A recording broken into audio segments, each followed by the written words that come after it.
Well, guys, we're cruising through Utah here. Got the solar trailer behind us. Give you a little view out the side mirror. That thing's towing well.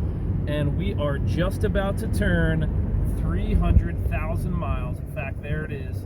300,000 on the 2003 Dodge Ram 2500 Cummins, 5.9 Cummins Common Rail. This is the first year of the Common Rail, and I thought this would be a good time, since we're right at 300,000 miles right now, good time to go over things I love about the truck and things I don't like so much. So if you guys are interested in one of these trucks, whether you're using them for work or just personal use, I do think they're good trucks. You guys know I chose this platform for its reliability. So let's get right into it. First thing I like about the Dodge 2500 is the 5.9 Cummins turbo diesel.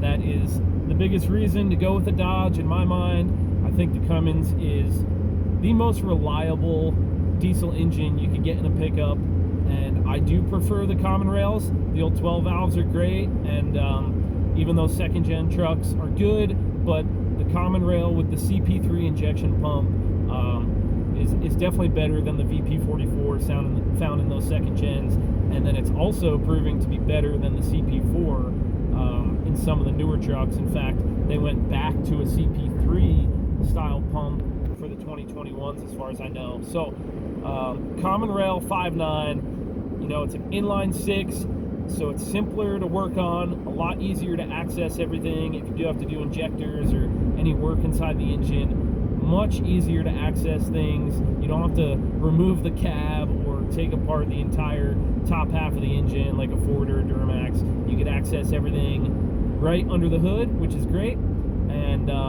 yeah, that's number one. 5.9 Cummins Common Rail is the number one reason in my mind to buy a Dodge. So let's jump from that great point to the thing I don't like about this truck. And you can see this one is an automatic, so you know where I'm going with that. This one is a 48 RFE transmission, and they are not known for being the best. It's basically a pretty archaic design. If you're an old Mopar guy or you remember the TorqueFlite 727, it's basically a TorqueFlite 727 transmission case with a little bit beefier components. It was the 48 RE, and then the 48R, and then the RFE is when they went to electronic, bringing in electrical components for the torque converter lockup and shift solenoids and things like that. So they're not known for being the best, that's for sure, and it's certainly not my favorite transmission. I would prefer a manual in this truck. They're just really hard to find.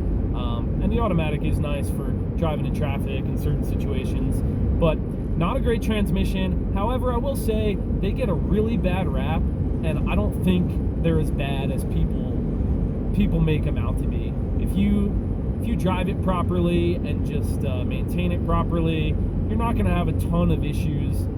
Depends what you're pulling and your driving style, but if you keep the engine stock and aren't, you know, racing it, beating on it too much, shouldn't have a ton of problems. The original transmission in this truck lasted 250,000 miles, and it was still working, driving fine. It had a little bit of weird shifting problems at 250,000, so we went ahead and had a full rebuild done with a heavy-duty torque converter and a heavy-duty second gear band, which are two of the bigger weak points on that transmission. And then we've had that for, you know, 50,000 miles of towing. Not super heavy towing, but almost all tow miles, 50,000. So, you know, like I said, those transmissions are not great. They get a bad rap, but if you're smart about it, you don't turn the truck up to crazy power levels, shouldn't be that big of a deal. So, oh, there's a speed trap ahead. Whoa, hang on a second, guys. Got to jump over a lane. There's all sorts of police activity here, so not exactly sure what's going on. Hopefully everyone's okay.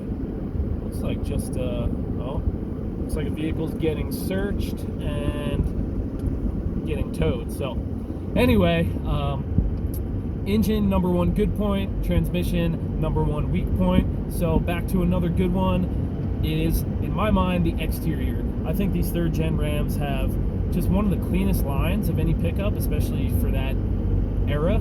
And I just think they're really smooth, clean lines. I kind of like a clean truck.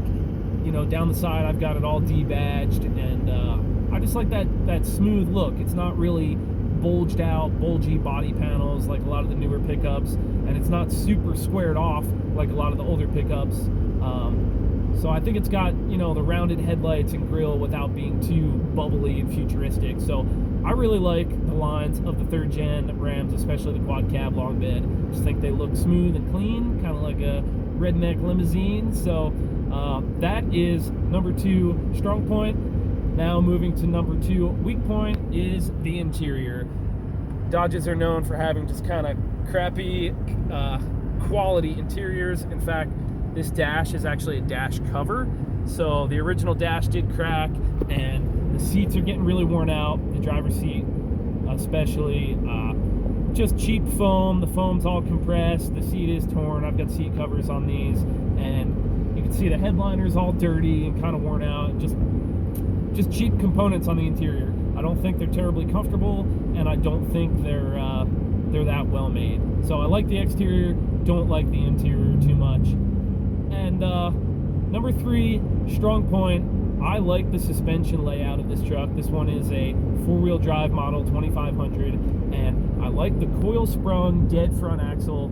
So you got a solid axle up there with good strength and coil spring suspension rather than leaf springs. So better ride quality. These trucks do have front end issues from time to time.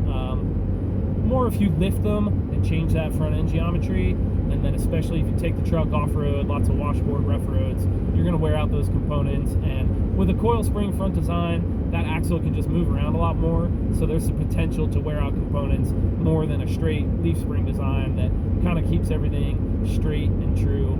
So that's number 3. Love the engine, love the exterior, and I like the suspension. I think the truck rides really well, and is kind of just a tough, heavy-duty platform for what I use it for. So number 3 on the negatives is the electronic components. I have just small stuff, but I've got some overhead lights that don't work. The computer and everything works up there, but that light doesn't work, and this passenger rear window acts up. Basically the little accordion wiring harnesses that go to the rear doors, as they fold in and out, pinches the wires, and those are common failure points. So you'll lose the power lock, the power window, sometimes the speaker in those back doors, and especially the driver rear door that seems to get open and close more from the driver accessing it back there, I guess. And yeah, I actually have to jiggle my ignition key to get certain things to work, the HVAC system, and that's number 3 for me. The electrics on a Dodge are just not known for being great, and it's true. Thankfully, it's all just pretty minor stuff on this one, but there you go. There's my 3 positives, 3 negatives, and if you think about it, the 3 positives are pretty important components.